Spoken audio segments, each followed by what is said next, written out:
Salamat po sa ating worship team.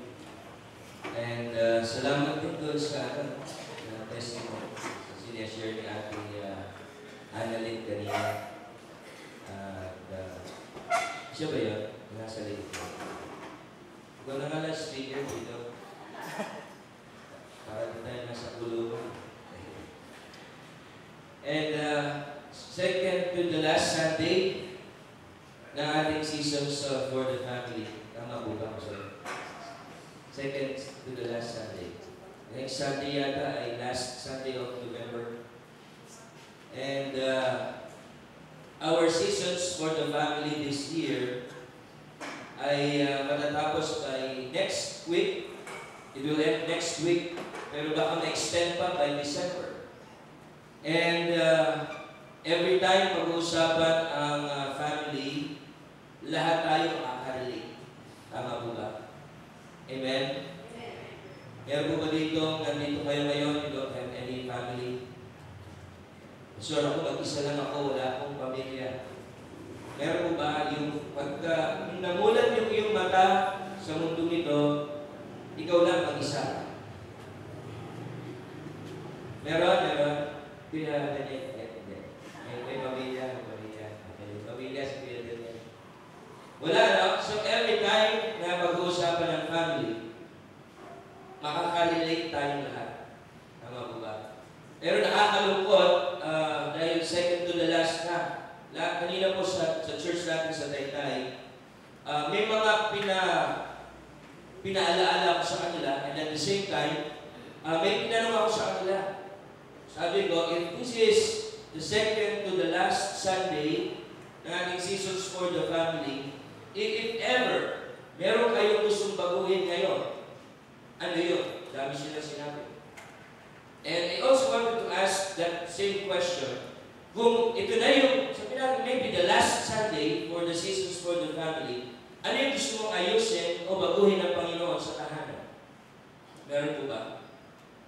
Meron po ba kayong gusto baguhin or ayusin sa loob ng tahanan? Maliban po doon sa mga butas na bubong at sirang sahig. Bukod po doon, kasi Pastor, buti na lang na itanong mo yan kasi butas yung bubong na mula kang gabi. Bukod po doon, and that's our family. Ano gusto mong ayusin ng Panginoon? Meron po ba any suggestion? Pwede po ba? Namis ko po kasi magtanong ka, may sasagot eh. Isa lang po yun, Pastor. Majority wins Tagalog. Meron po? Wala kang gusto ayusin. Ay, sinalay.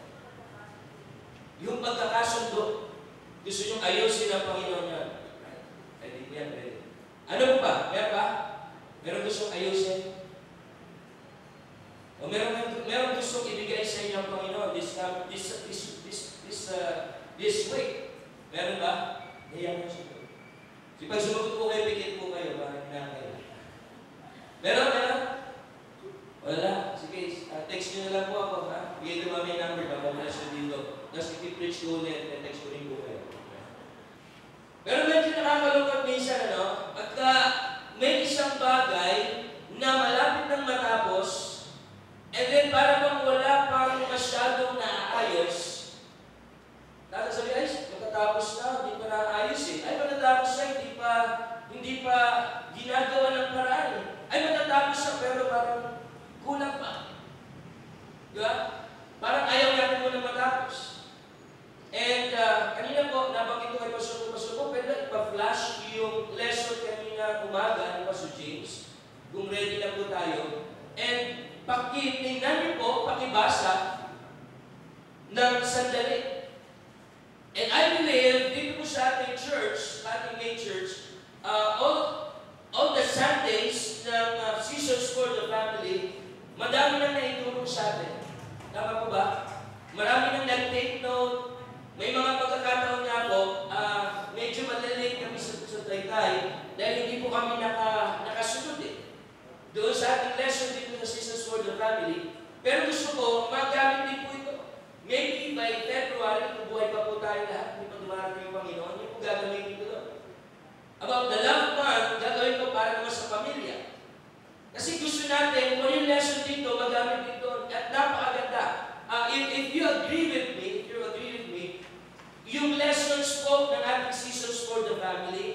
is it applicable sa atin? Pwede ba natin magamit some of them or all of them? Pwede ba natin magamit sa ating families? Pwede po ba? Tanong nga po kayo kung gising pa kayo. Ayan, okay. Saglit na kasi tayo eh. Pinahaba ko lang. So if it's applicable to all of us, ating mga lessons, lahat ng lessons natin all throughout the month of October hanggang ngayong month of November, kung yun ay applicable sa atin, kung yun ay magagamit natin, kung yun ay gagamitin ng Panginoon sa atin, then medyo tatama po tayo. That's yung respect. Nabanggit niya ni Pastor Paul kanina. Yung yan. Okay? Habang sasalita po ako, nababasa niyo po, pakibasa lamang po ito. Because I will be sharing to you a different message. It will be a bit of a challenge to all of us dahil second to the last Sunday na ng Seasons for the Family. And I will be challenging you kung hindi pa masyadong okay, kung hindi pa masyadong ayos ang ating pamilya, kung hindi pa masyadong naayos yung mga bagay-bagay na nagkaroon ng gusot, o nagkaroon ng bahid, o nagkaroon ng sira within our household, pwede natin gamitin po itong challenge na ibibigay ko natin ngayong gabi. Right? Tulungan ko po kayo. Respect. R means recognize rather than to withhold recognition. Okay? Choose the good before noticing the bad. Sa pamilya po ito, let me ganyan po ba minsan? Ang madalas natin makita yung pangit, di ba? Kaysa doon sa maganda. Okay? Si Mrs. nagpa-parlor, nagpaganda ng buhok, nagpakulay ng konti, napansin yung gastos sa halip na yung magandang buhok. Ano ba naman? 1,000 ang rebound na yan. Madami nang pupuntahan yan. Di ba? Saan ka sabihin, wow, ang ganda ng buhok mo. Huwag mo na questionin kung magkano. Di ba? Isipin mo na lang, sinang ko lang yan. Di ba? Sometimes we notice the bad rather than the good. Alright? Letter E, embrace rather than resist. Recognize the important role your spouse has in your life. May ganun po ba? May maganda bang role si wife or si husband sa atin? Ha? Sa mga halos karamihan, nandito, wife. Huwag lang kami mga husband, minsan wife din kami. Doon sa mga makaka-relate din mamaya. Minsan si husband, wife din. Siya naglalabas, siya nagluluto, siya na yung nagpapaligo sa mga bata. Wife din yun. Letter S, support rather than discourage. This is our lesson kanina po umaga. Okay? Dinidiscuss lamang po natin yung pagkakasunod. Be the helpmeet that you were designed to be. Yung katuwang, okay? Iba po yung katulong. Kay Adam at kay Eve, yung word na helpmate, parang sa ibang translation, nagiging helper. Eh, nung kinreate na si Eve, from Adam, naging helper si Eve. Parang naging katulong. Diba? Hindi siya yung katulong. Okay? In which, sa ating society, pag sinabi ikaw yung katulong, ikaw yung kasambahay. Diba? Hindi yung gano'n. Kundi, si husband, meron siyang magandang plano for the family, ang tutulong sa kanya ay si wife, okay? At ang susuporta rin sa kanya yung kanyang mga kids, sila yung magtutulungan, hindi lamang si husband. Kaya yung sinabi, support, okay? Back up. Now, letter B, praise rather than criticize. Choose to look at the brighter side of things first. Minsan gano'n sa atin, ano natin criticize agad tayo, ano man yung ginagawa na maganda o pangit. Sabi nga ng sabihan, sabi nga ng ibang mga tao, gumawa ka ng mabuti, di ba? Nakikriticize ka. Gumawa ka ng masama, nakikriticize ka. So, ano gagawin mo?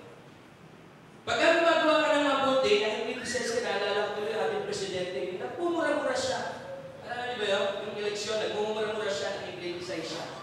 Nung napapanggit niya na sa buhay niya si God, the Lord talked to me. Kinausap ako ng Diyos. Yung mga tao, kinikriticize din siya, so wala siya magawa. Nagmura na lang siya ulit.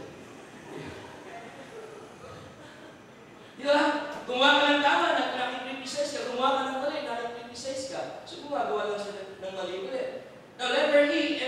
Nourish rather than destroy. Be a productive part of your spouse.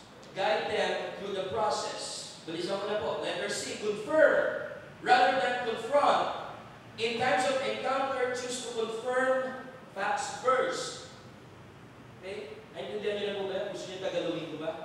Okay, para mabilis tayo. Letter D, tapos na tayo. Diba? Amen? Offering na. Sabi niyo sa pastor, mag-preach ka muna. Hindi, gusto offering na ulit. D, talk rather than speak. Communicating beats commanding anytime. Now, pastor, bakit iniliterate ko pa yung ating lesson kanina umaga? Eh, sabi ko, ganda eh. Pinakita sa aking pastor ko, ganun ganda. Pero gusto ko sana pati yung last Sunday, ipakita pa ulit eh. The last Sunday, ipakita pa natin ulit, i-flash natin ulit. All our previous lessons, I want it to be flashed tonight. Kasi yun, nasabihin ko, so masyadong matagal yan. Pag iisa-isa yung mga previous lessons starting November, October, up until today. Ba? Iisa-isahin natin from day 1, ating seasons for the family. Iisa-isahin natin. Napakatagal at magtatagal tayo. Maybe this will be the longest gospel hour service na atinan mo. At malamang-lamang, next Sunday, hindi ka na atin. Sino ba yan? Atin nakalagyan naman lahat yan. Ayos lumagot eh. Okay, October, first Sunday natin. Yung pag-iisa-isin natin lahat ng lessons. Ang tagal nun. Pero tonight, I want to challenge all of us. Kasama po ako, kasama po lahat tayo. Wala pong excuse that all our lessons for the seasons of for the family are very useful. Lahat po yan magagamit natin. Hindi mo natin magamit mamaya. I believe in all my heart, we can use it tomorrow. If not, we can use it next week, or maybe next year, or maybe 2 years from now. We can use these lessons.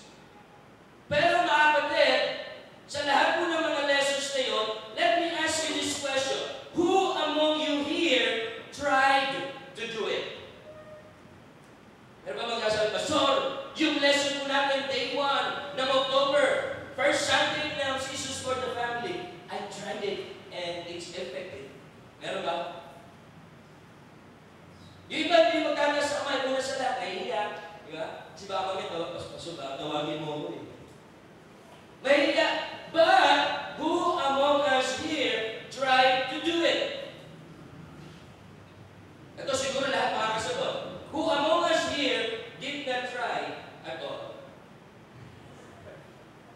Iba, Pastor, hindi na lang magkakalas sa kamay, nahihiya din ako. Diba?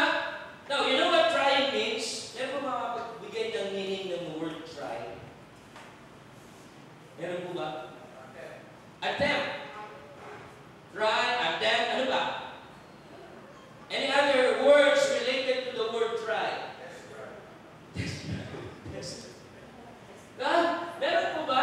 Well, may masama ba sa sumubok na gawin yung ating mga lessons? Ako po, masusubukan ko ako dito. Kahit isa man lang, meron akong gagawin dito. Sa proyekto na lang ko sasabihin. Lagi po kasing nagpapa, ano yun? Ribbon. Sabi ko. Hindi na ako mag-go sa pagkano. Okay? Sabi ko, wow, ang ganda yun. Who among us tried it? Trying means giving effort of doing things you never did before. Ganda, no? Pag hinanap niyo po kay Webster yan, hindi niyo makikita. Pag hinanap niyo po kay kung sino mang dictionary, hindi niyo makikita. In-invento ko lang ito eh. Pero ganda na, no? Trying means giving effort of doing things you never did before. Pwede ba yun? Maging meaning yung word to try? Gagawin mo ang isang bagay na hindi mo naman nagawa dati. Ibig sabihin, susubukan mo. You will try to do it. When it comes to our family, dapat may ganong konting risk na tinatawag. Pastor, hindi ko pa nga nagagawa yun eh. Baka pumalpak ako. Di subukan mong gawin. Kung pumalpak ka, di meron ka ng alam na reason para ikaw ay hindi pumalpak.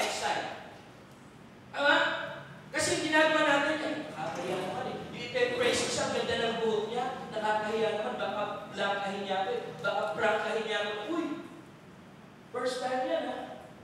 Yeah? So we need to try it. Now in the verse of 1 John, now our verse 9, 1 John chapter 5, verse 4, baka marami sabihin natin, so medyo malayo yan when it comes to our seasons for the family. But this message will be, I pray that this will be a challenge to us. 1 John chapter 5, verse 4, the Bible says, for whatsoever is born of God overcometh the world. And this is the victory that overcometh the world, even our faith. Pero po gusto i-share sa inyo tatlong bagay when it comes to our family. Kapag hindi mo pa nasubukan yung ilang mga bagay and parang sa pakiramdam mo, it seems that it's a failure for you. Hindi ka pa nga nakakapag-try, pero parang ang pakiramdam mo ay mag-fail ka. May ganun ba? To the students, parang hindi ka pa nakakapag-exam. Pero alam mo na sa sarili mo, babagsak ka. May ganun na, mga estudyante?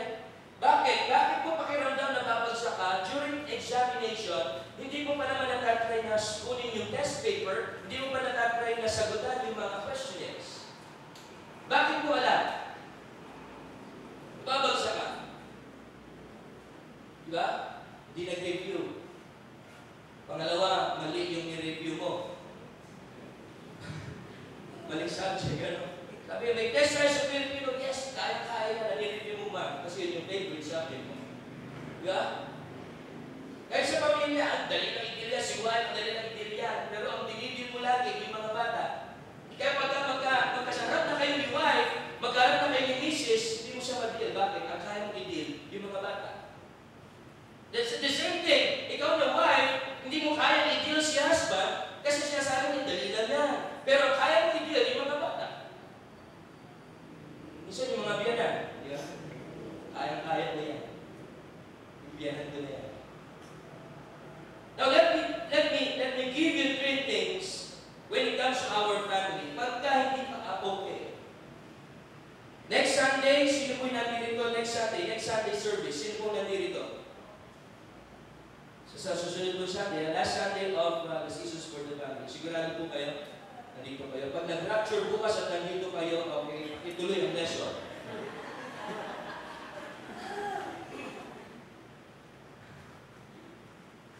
Sino po ulit nandito next Sunday?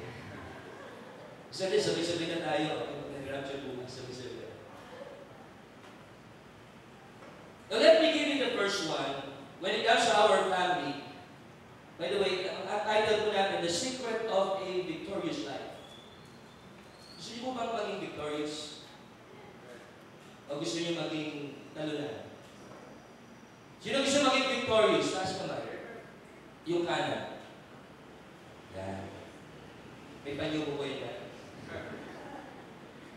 Now, the secret to a victorious life, the first one, the possibility of a victorious life. Naniniwala ba kayo that it is possible for us to have a victorious life? Do you believe? Pwede? Posible ba?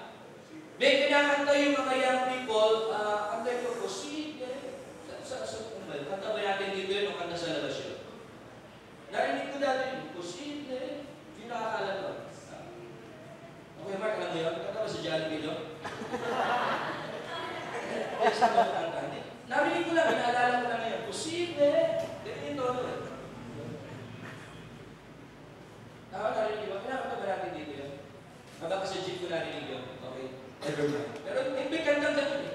Na mapapasunod ka, pagka kinakanta yun, nasasabihin mo sa sarili mo, oh nga, posible. Diba?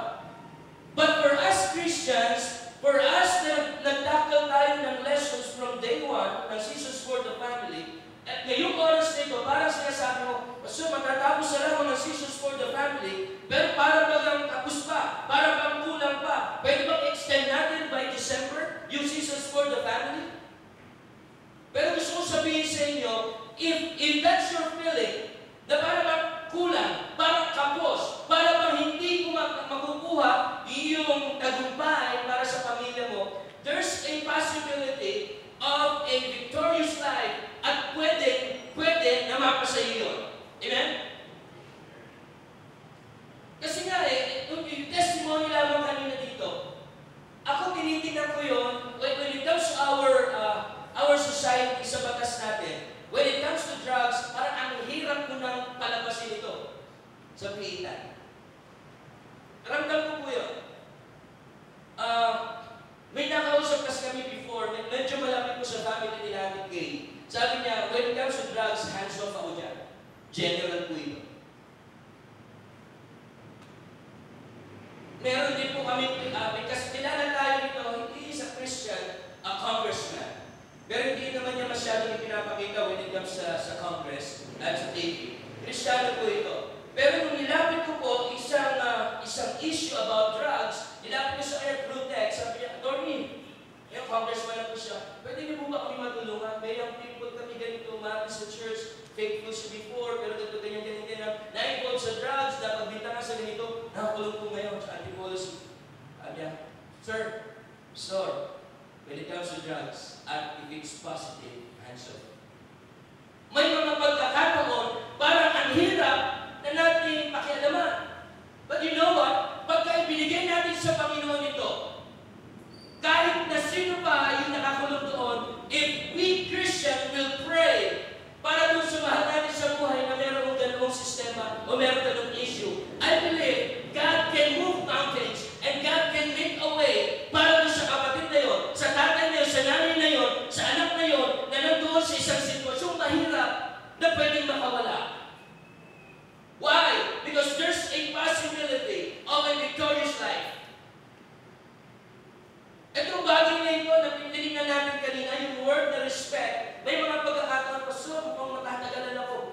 I don't care kung matagalan ka, but you have to try it first. Diba?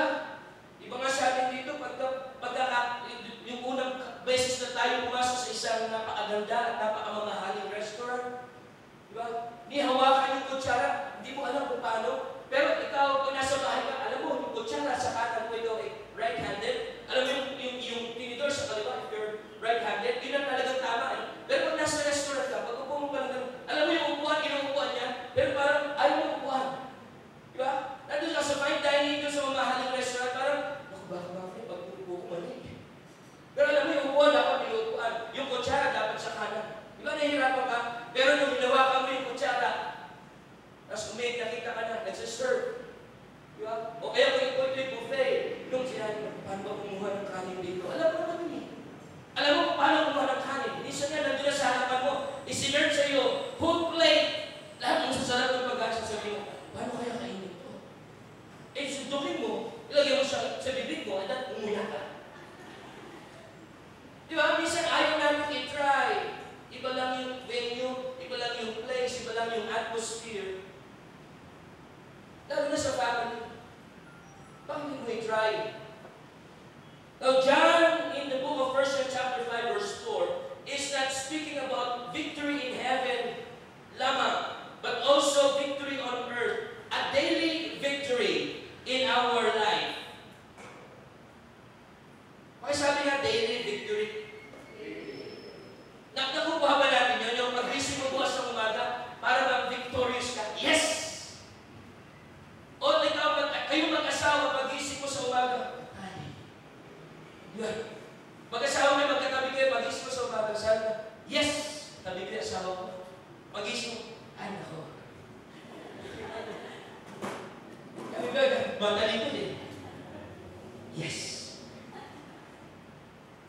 But the Bible says it is a daily victory. But you know what? Satan will also try every day that a Christian husband, a Christian wife will fail.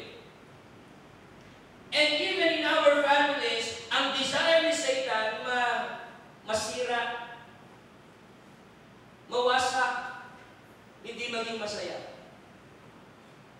Kanina po bang umaga, the whole family is happy because it's Sunday. Yung sinabi ba, TGIS, thank God it's Sunday. So, di ba pelikula dati yan? Nandun po ako dati, TGIS. Ano nila yan? Di ba, ayaw nila nga yan. Naghahanap po ko ng ano yun. Sa camera, hinahanap. Promise ka. Year 1992,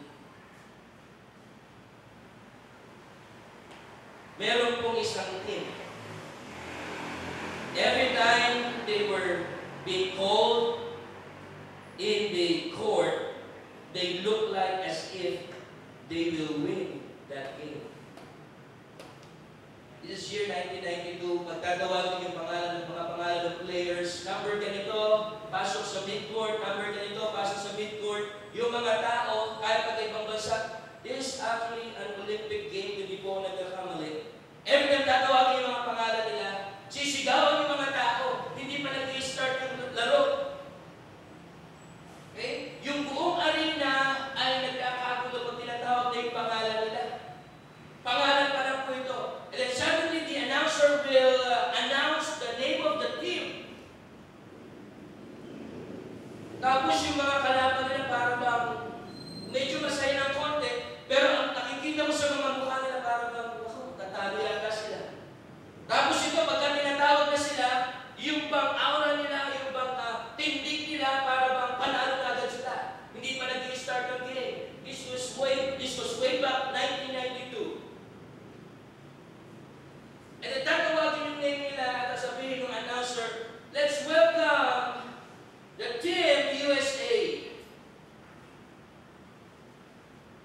They look like as if they will win that event because of their name. This was the making of what we call the Dream Team. Pag tinawag number 32, Magic Johnson, tatakbo siya sa midcourt. Number 23, Michael Jordan, tatakbo sa midcourt. Number 33, Larry Bird, tatakbo sa midcourt. Yung mga players na kalaro nila, para bagang, the game is not yet starting, pero yung kanilang tindig para bang panalo na sila. We should act, speak, and live victoriously.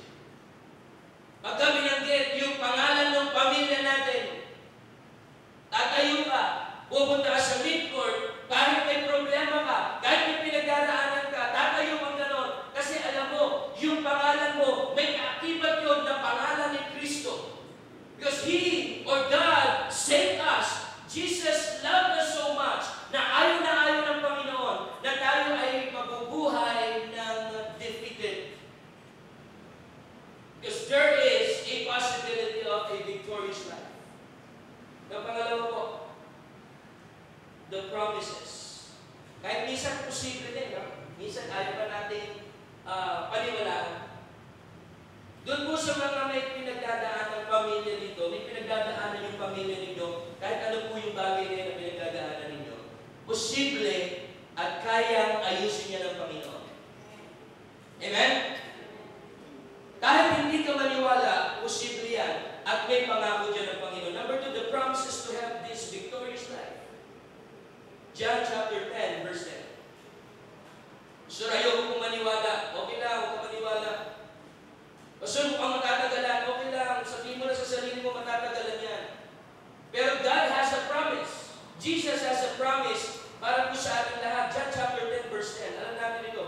Let's just look on the second part. Okay? The thief cometh not but for to steal and to kill and to destroy. Now Jesus says, I am come that they might have life and that they might have it more abundantly. Kaya sabi nga abundantly. Kaya sabi nga abundance. That's God's promise. Pangako yan ni Jesus. Pangako yan ng ating Diyos. Ano pa po ba yung pwede natin panghawakan pangako? To have it more abundantly. Napakarami. Sabi ko nga kanina sa church natin sa Taytay, marami siyang pangako na minsan alam naman natin. Matthew 6:33, alam natin. Sige nga, kami sa din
control us. Hinahayaan natin. But there's a promise. 1 Corinthians chapter 10, verse 13. It is a promise, or it promises us victory over every temptation, and this is for every believer. 1 Corinthians 10:13. Sabi ng Bible, there hath no temptation taken you, but such as is common to man. But God is faithful, who will not suffer you to be tempted above that ye are able, but will with the temptation also make a way to escape, that ye may be able to bear it. So kahit sabihin natin, Pastor, kaya naman hindi ako maka-surpass, kaya naman hindi ako maka-alampas dito sa aking struggles nito when it comes to my family, when it comes to our family, kasi meron din kasalanan eh. Meron din bagay na ganito na nag-hinder sa akin. Pero sabi ng Bible, sabi ni God mismo, there will be a way to escape. And God's promise, 2 Corinthians chapter 2, verse 14, now thanks be unto God, which causeth us always to triumph. Sabi mo always. Sabi mo that always. Ano ibig sabihin ng always? Lagi. Gusto niyo ba laging nananalo? Pagka nandun na yung malapit na kayo matalo, ano gagawin nyo? Di-give up na agad?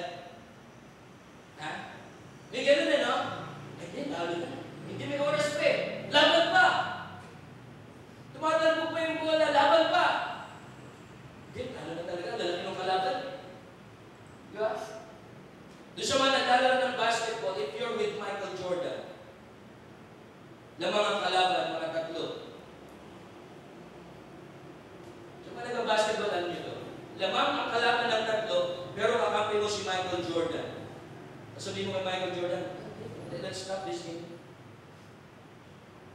Will you stop? O kaya si LeBron James, kasi magaling daw siya. Nadami number 1 siya sa lahat ngayon. Nakita ko siya sa Facebook. Number 1 sa points, number 1 sa steals, number 1 sa block yata, number 1 sa rebound, number 1 sa pagkabuhaya. Oh, pag magagalit na.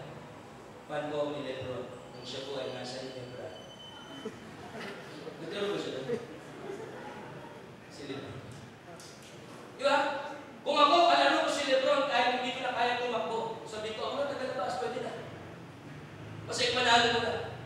Diba? The Bible says, thanks be unto God, si God, ang Diyos, si Jesus, ang Diyos, He causes us always to triumph. Not just sometimes, but always.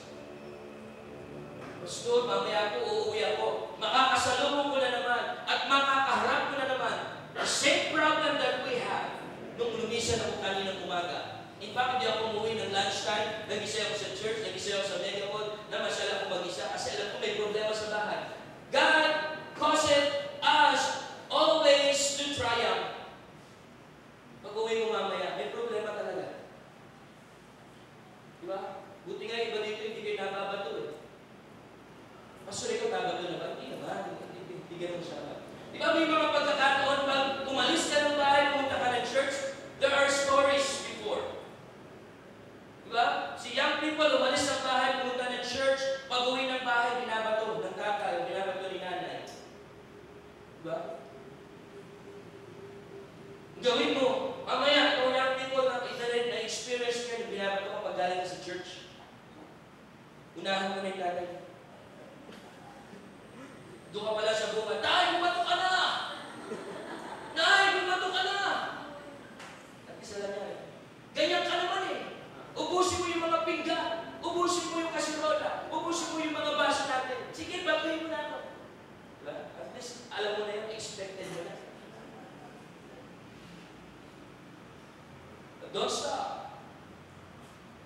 Nandito ka, nag-prepare ka, nandito ka sa church, and you are focusing doon sa tinuturo when it comes to our seasons for the family. Don't stop praying for your family. Because there's a promise. Number 3, there are principles for a victorious life. The first one is faith. Sino po dito nagpe-pray kayo para po sa inyong pamilya? May taas ka. Sino nagpe-pray? Yeah. Ano yung prayer nyo? Para maayos po ito, nakasama kayo? O pinagpe-pray nyo po ito, sila lang. Kasi pakiramdam mo, maayos ka naman. Ang pananalangin po kasi dapat, bago natin panalangin yung tao na alam natin, kinakailangan talaga na matinding panalangin. Ask God first sa sarili natin. Yung buo. Di ba? Faith, our salvation was a gift. Do we believe? It is a gift. Ephesians chapter 2. But victory is also a gift. Yung tagumpay, regalo din yan ng Panginoon. In which kahit mamaya pag nag-pray ka, o mamaya pag uuwi ka, habang nasa sasakyan ka, nasa tricycle ka, o habang naglalakad ka, you can pray, you can ask God, give us victory in our family. Lord, napakarami namin struggles sa aming family, but can you please, or will you please give us this victory? You should have that faith. Huwag kayong pagdating mo doon, sabihin mo kagad, ang bira, ang ganda-ganda ng lesson, ang ganda-ganda ng seasons for the family. Umadan pa ako ng family day out. Ang ganda-ganda ng mga na-experience ko doon. Atin pa ako sa Friday. Couples po yun. Sa Friday, atin naman ang couples retreat. Wala ako ako. Paano yun? Diba? Napakarami ko natutunan all throughout the seasons for the family. Pero pagdating mo mamaya doon, nasabihin mo, ang bira. You're losing your faith. But that's the first principle na sinasabi dito, 2 Corinthians chapter 12, verse 9. Our strength is made perfect in weakness. As we confess our inability to gain victory and yield to the mighty power of Christ, He gains the victory. Kapag nandoon yung faith na kinakailangan mo for that issue in life, He gains the victory. Sabi sa book of Hebrews, without faith, you cannot please God. The second thing is to yield. Ano ba ibig sabihin po ng yield? The first principle is faith. The second principle is yield. The word yield. Ibig sabihin ng yield. Meron po? It means to merge. Now, if you're a Christian, it means to merge with the Savior like a letter Y.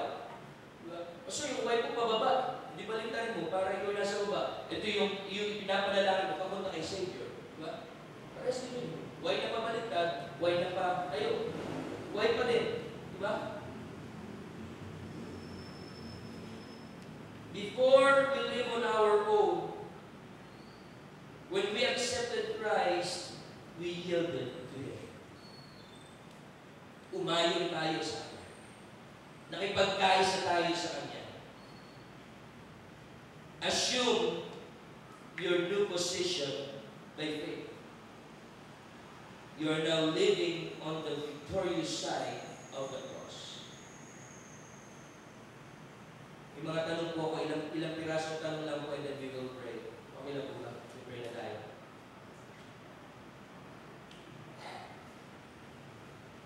Question is this. Sino po sa inyo ang gustong manatili sa pagiging bigo? Who wants to live a defeated life? Meron po ba? When it comes to our family, who wants to live a defeated life? Meron? O gusto nyo magtagumpay? Do you want to be victorious? Ang mahina. Do you want to be victorious? Ilang piraso na lang po ito. If we fail, it will not weaken Christ. Pag nag-fail tayo, hindi yun ginahina ni Kristo.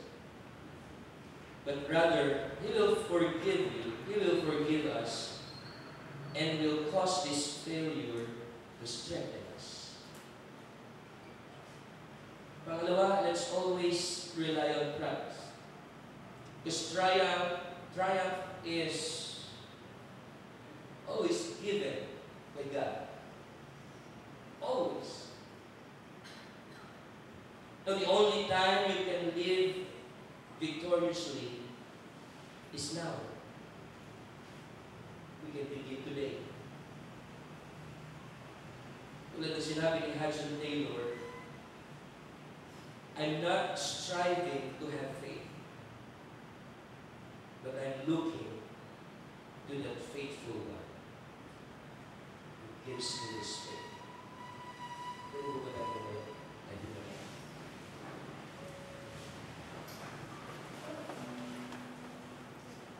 Trying means giving effort of doing things we never did before. Malungkot na, second to the last Sunday. Pagtapos po ng December, there might be an extension of the seasons for the family. Pero sabi ko nga, kung nandito kayo sa Sunday, tuloy nyo lang yung lesson. Nandun na po yan, tapos na po yan. Pero we're not sure of tomorrow. We're living today. This is the perfect time to pray for our fathers. Hindi po natin pwede sabihin, Pastor, mamaya na ako magpe-pray pag nasa bahay na kami. Oh, hindi mo nga alam, baka mamaya. Ano na mangyari sa atin? Let's live today. Pagdating natin sa ating bahay, niloob pa ng Panginoon na tayo buhay at malakas, let's try. Yung natutunan natin since day one of our seasons for the family, let's try it. So baka hindi ko kayanin eh. At least you try. Kahit pa paano sinubukan mo.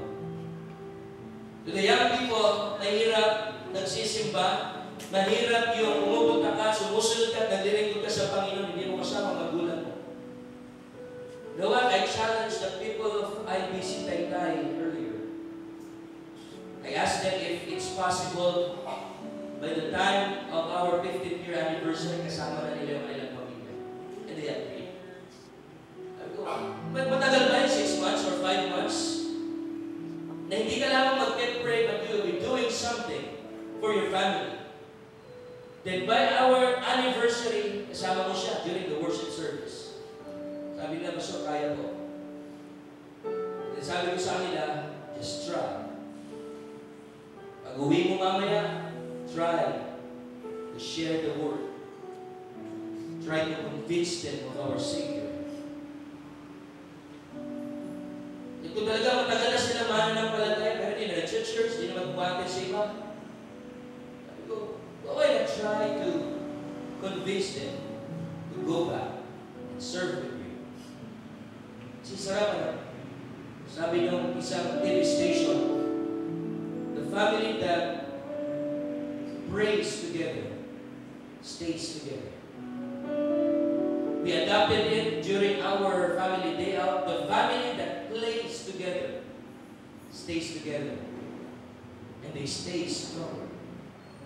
Masarap ba? Why not tonight, sama-sama po tayong mananalangin. Sama-sama po tayong lalapit sa Panginoon. And we will ask God for victory tonight. Don't let down. Don't let down overcome you. Maya-maya lalapit ka o maya-maya magpe-pray ka. Pero si Satan, he will discourage you.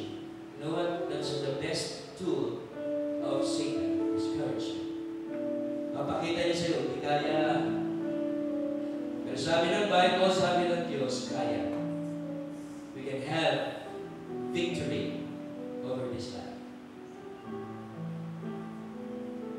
Lord Jesus, ngayon pong gabing ito, narito po kami. Nananalangin, lumalapit sa iyong banal na trono. Asking for your grace, asking for your mercy, asking for your mighty hand to come and to fall over us. God, will you please speak to the hearts of your people? May mga gusto silang ilapit sa iyo, may mga gusto silang hingin sa iyo. Pwede ba, Panginoon, habang narito kami sa aming seasons for the family, you will intervene. You will listen to our prayers right now.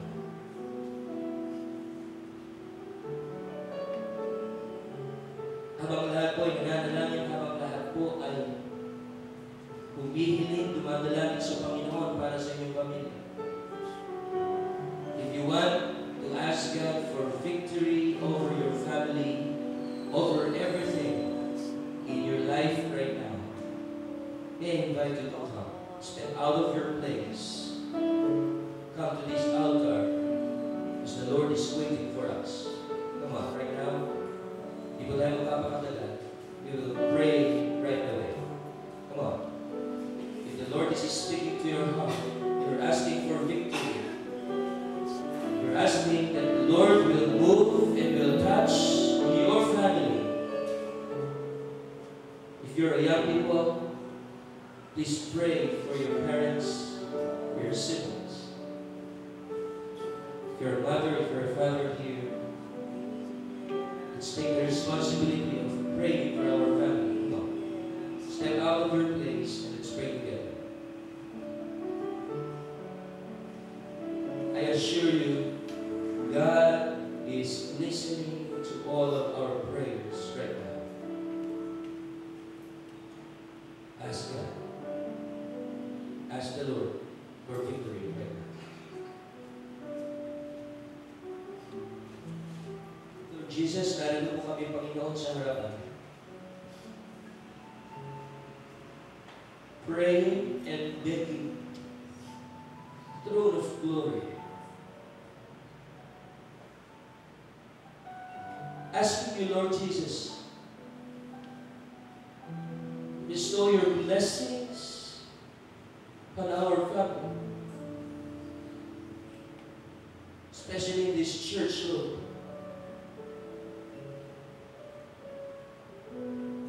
Naniniwala kami, Panginoon, sa kapangyarihan ng iyong salita. Most especially, Lord, we believe in you.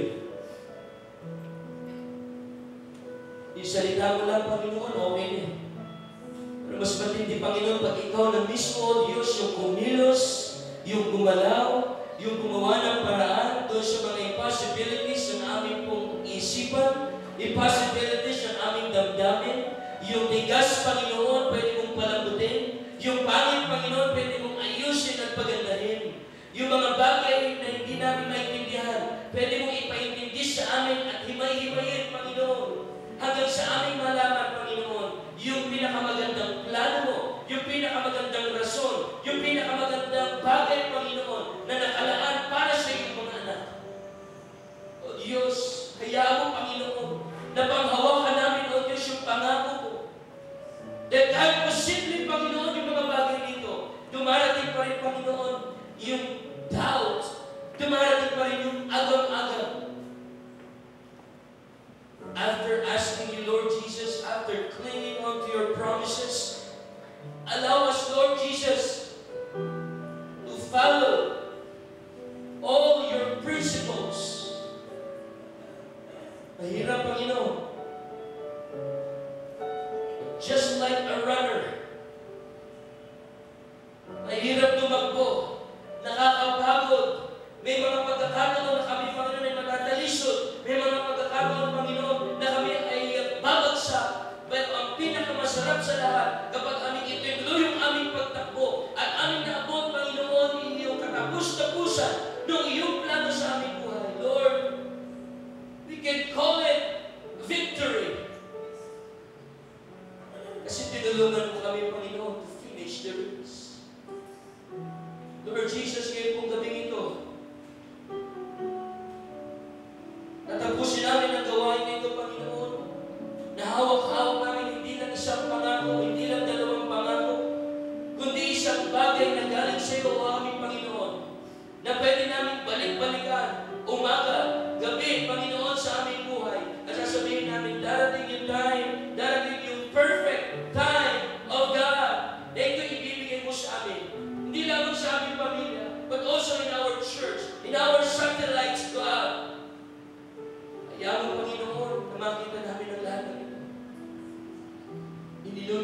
namin sa iyo. Ibinibigay namin sa iyo lahat. Isinusuko namin sa iyo lahat, Panginoon. Lahat, Panginoon. Kaya naniniwala kami. Ikaw din, Panginoon, yung magbabalik ng lahat sa amin. Ito yung mga tugon, ito yung mga sagot na matagal namin hinihingan galing sa iyo. God, right now, banabalik namin sa iyo lahat ng papuri, lahat ng pasasalamat. Tanggapin mo po ito, Panginoon. Salamat po ng marami sa matamis na pangalan namin, Panginoon.